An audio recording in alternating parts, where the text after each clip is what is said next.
Professor Kapil Kumar बोलिए। आप किसी के साथ नहीं हो। अरे के शर्मा जी जरा दूसरों की भी सुन लीजिए। आप के शर्मा शांत हो गए, आप बोलिए। देश के साथ नहीं, सुन लीजिए दूसरों की भी। की बेटी को, सेना को अच्छा ठीक है भाई, ठीक है। नहीं आप बोलिए कपिल जी, आप बोलिए ना भाई, आप बोलिए। के शर्मा जी एक बात सुन लीजिए। हमारी सेना का अपमान अरे यार अनुराग, एक मिनट दूसरे को भी बोल लेने दो। ठीक है सर, प्रणाम सर। सर आपको के नमस्कार। शर्मा, मुझे भी कुछ कह लेने दो। के शर्मा जी एक बात सुनिए, आप सफाई अपने घर से शुरू होती है, और जब बीजेपी और हम ये कहते हैं कि देशद्रोहियों का सफाया करो, तो अगर घर के अंदर कोई देशद्रोही ऐसा बयान देने वाला है तो माफी से बात नहीं बनती। इस देश में एक मजाक बन गया है। ठीक है, ऑपोजिशन वालों से भी उनसे कहो कि माफी मांग लो। ठीक है, और उनके बयान चाहे कितना नुकसान कर दे। अब चीन तुर्की पे आ जाइए। अब आइए तुर्की और चीन के ऊपर। ये तुर्की आज क्यों खलीफा बना हुआ है? हाँ, इसका इतिहास बड़ा पुराना है। किसी इतिहासकार आपको किसी इतिहास की पुस्तक में ये नहीं पढ़ाएगा कि गजवाए हिंद का जो वो दिया गया था कुत्सित नारा, वो तुर्की से दिया गया था जब कासिम आया था सिंध के ऊपर, और लगातार तुर्की से जितने वहां आए वो उसको लेके आते हैं। और अच्छा। आज क्या हो रहा है, मैं भारत के मुसलमानों की बात नहीं कर रहा हूं, इसलिए गलत ना समझा जाए मुझे। तुर्की और पाकिस्तान के जो मुसलमान हैं वो इस गजवा हिंद में फिर पागल हुए हैं, और उस पागलपन के अंदर तुर्की ने जो मदद की है वो मदद पाकिस्तान की नहीं की है, वो मदद आतंकियों की नहीं की है, क्योंकि पाकिस्तान तो कहता है मेरे यहां आतंकी है ही नहीं। वो उनको गाजी मानता है। हाँ। वो उनको क्यों मानेगा आतंकी फैक्ट्री? वो तो उनको गाजी मानता है।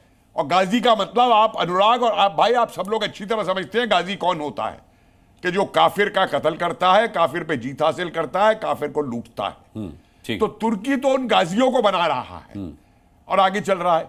और अब जो तुर्की की पिटाई शुरू हुई है, असली नुकसान तो तुर्की का वो हुआ है जो तुर्की का ड्रोन बेचने का बाजार खत्म हो गया है दुनिया के अंदर। ये ट्विटर बंद करने से कुछ नहीं होगा। और बिल्कुल सही बात है कि व्यापार क्यों करें। और मेरा कांग्रेस की प्रवक्ता जी जो बैठी है, मैं बड़े आदर के साथ आपसे एक बात पूछना चाहता हूं। 2019 नवंबर के अंदर जब तुर्की ने यूएन के अंदर भारत का विरोध किया था, तो उसके कुछ दिन बाद ही तुर्की के अंदर कांग्रेस ने अपना एक ओवरसीज का दफ्तर खोला था। एक यूनुस मोहम्मद थे, उनको हेड भी बनाया गया था, और यह कहा था कि हम तुर्की और भारत के बीच में सौहार्द बनाने के लिए, कॉपरेशन बनाने के लिए दफ्तर खोल रहे हैं। मेरा आपसे निवेदन है कि इस हालात को देखते हुए क्या कांग्रेस अपने उस दफ्तर को तुर्की में बंद करेगी? और दूसरी बात इसी तरीके से कि देखिए, जो चीन की संधि है कांग्रेस की, आप लोग क्यों अपनी बदनामी कराते हैं? क्योंकि आपके प्रवक्ता, आप तक को नहीं मालूम कि उस संधि के अंदर क्या प्रावधान है, आपके प्रेसिडेंट तक को नहीं मालूम कि क्या प्रावधान है।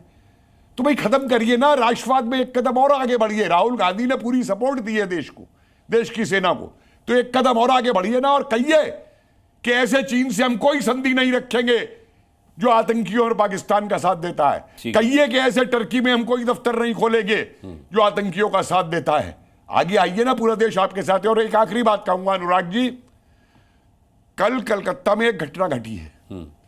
सारे लेफ्टिस्ट पार्टी के लोगों ने आके वहां एक जुलूस निकाला भारत की सेना के खिलाफ, कि भारत की सेना ने ऑपरेशन सिंदूर करके वहां पे नागरिकों को मारा है और बच्चों को मारा है। पाकिस्तान में आप लोग उनके अलायंस हैं इंडी के, क्या समाजवादी ने या कांग्रेस ने इन कम्युनिस्टों की, जो कि हमेशा चीन के कहने पे चलते हैं, हमें 62 भी याद है जब इन्होंने चीन को आक्रांता मानने से इनकार कर दिया था, और इन्हीं के एमपी ने जिसने सैनिकों को खून देने की बात की थी उसको पार्टी से निकाल दिया था। आप लोगों ने इसका विरोध क्यों नहीं किया? भाई आप राष्ट्रवादी हैं, मैं तो नहीं कह रहा कि आप देश के खिलाफ हैं, तो कम से कम ऐसे कम्युनिस्टों को तो अपनी जेब में मत पाले, अपने साथ अलायंस के अंदर पॉलिटिकल में। पूजा त्रिपाठी जो भारत की सेना के खिलाफ इस तरीके से वहां पे जुलूस निकालते हैं कि सेना ने पाकिस्तान के अंदर मार दिया। ठीक है, ठीक है। पूजा त्रिपाठी जी, अहम दो सवाल हैं, टर्की में कांग्रेस का ओवरसीज का दफ्तर, और दूसरा हिंदी चीनी भाई भाई 2008 का वो पैक्ट। देखिए अनुराग जी, सरकार तो कांग्रेस की है नहीं, टर्की में कांग्रेस का दफ्तर बंद हो जाएगा। टर्की से हमें राष्ट्र के ऊपर कोई हाथ नहीं चाहिए। राष्ट्र के ऊपर जब हमारी संप्रभुता और हमारी हमारे नेशनल बहुत बहुत सिक्योरिटी पर शुक्रिया आपका जो आपने कहा कि टर्की में दफ्तर बंद हो जाएगा। बहुत बहुत शुक्रिया, तुरंत करिए उसे बंद। मुझे आगे भी कहने दीजिए। पर यहाँ जो बहुत बड़े मुद्दे हैं वो ये है कि जब अर्दोगन कहते हैं कि सीज फायर की पॉलिसी एक सेंसिबल पेशेंट पॉलिसी थी पाकिस्तान की, तो यहाँ भारत के विदेश मंत्रालय को, भारत के विदेश मंत्री को एक ऑब्जेक्शन लेना चाहिए। आप टर्की से आने वाले सेब बंद कर दीजिए, टर्की से आने वाले मार्बल बंद कर दीजिए। ये तो देशवासियों का बड़प्पन है कि वो आगे आकर अपना 25 से 30% ट्रैवल बुकिंग्स कैंसिल कर रहे हैं, जैसा मेक माई ट्रिप, ईज माई ट्रिप ने बताया है।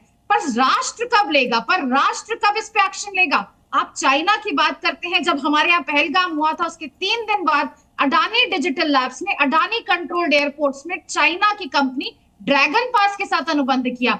हमारे स्ट्रैटेजिक एयरपोर्ट्स, हमारे सिविलियन एयरपोर्ट्स में चाइना की कंपनी क्या कर रही है, यह सवाल तो बनता है। और यह सवाल बहुत जायज भी है क्योंकि यह सरकार से है। वो चीन जो चाइना को सारे इक्विपमेंट सप्लाई कर रहा है, चाहे डिफेंस सप्लाई चाहे कर रहा है, सैटेलाइट इमेजेस शेयर कर रहा है, और वो उसने खुले बिल्कुल खुले से आके कह दिया कि वो पाकिस्तान के साथ है।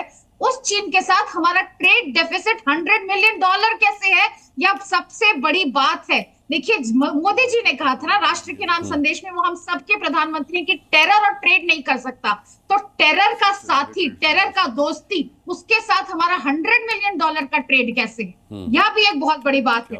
दूसरी बात, मैं टर्की और अजरबैजान पे आती हूँ। 2.62 बिलियन का एक्सपोर्ट्स का हमारा पूरा का पूरा बिल है टर्की के साथ, वो क्या है? और मैं ये कह रही हूँ कि लोग तो अपनी राष्ट्रवादिता दिखाएंगे, आप कब दिखाएंगे? सबसे पहले आप टर्की, अजरबैजान और चाइना पर अपनी ड्राफ्ट करने से पहले आप विजय शाह को निकालिए। ये किसी और दिन का मामला नहीं। अनुराग जी, मैं आपकी प्रशंसा करती हूँ कि आपने एक स्टैंड लिया और कहा कि उन पर कार्रवाई होनी चाहिए, पर माफी मांगने देश के सबसे डेकोरेटेड ऑफिसर, वो जो पूरे युद्ध के समान हम सबकी आवाज बनी हुई थी, आप एक तरफ ऑपरेशन का नाम सिंदूर रखते हैं और सिंदूर का प्रतिनिधित्व करती है एक महिला ऑफिसर के ऊपर, और वो मुस्लिम महिला नहीं है, वो एक हिंदुस्तानी है। आप उसको आतंकवादी की बहन करते हैं। उस आदमी को जेल में डालना चाहिए, उसका राष्ट्रद्रोह का मुकदमा लगना चाहिए और उसको पार्टी से निकाल देना चाहिए।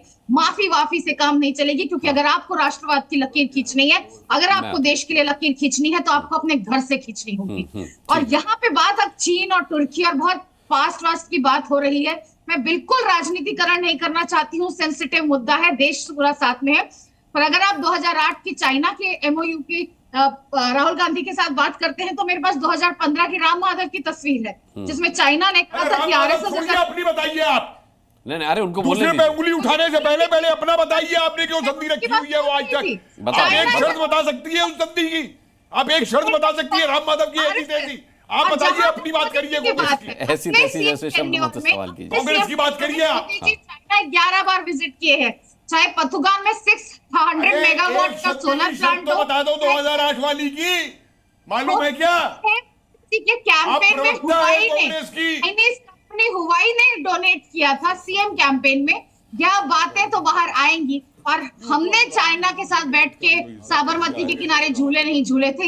ये मोदी जी के शासनकाल में हुआ था, और मोदी जी ने कहा था ना कोई सीमा में घुसा ना आया था। और पेट्रोलिंग और ग्रेजिंग के सारे आंकड़े आपके सामने। सेना पर हमें विश्वास है, हमारी सेना हर तरह का करेगा, पर सबसे पहले अपने देश से देशद्रोहियों को निकालिए। और यह बात, ये छुटपुट बातें नहीं है, ये बहुत बड़ी बातें हैं कि आज ट्रंप ताऊ बन रहा है, ट्रंप कुछ ना कुछ बकवास कर रहा है कि शाहबाज क्या बन रहा है। ट्रंप को बनने दीजिए, हमने इस बात की पुष्टि नहीं की है कि ट्रंप को हमने ताऊ मान लिया है। ट्रंप कह रहा है भारत के विदेश मंत्री को ऑल पार्टी मीटिंग में ज्वाइंट सेशन में आकर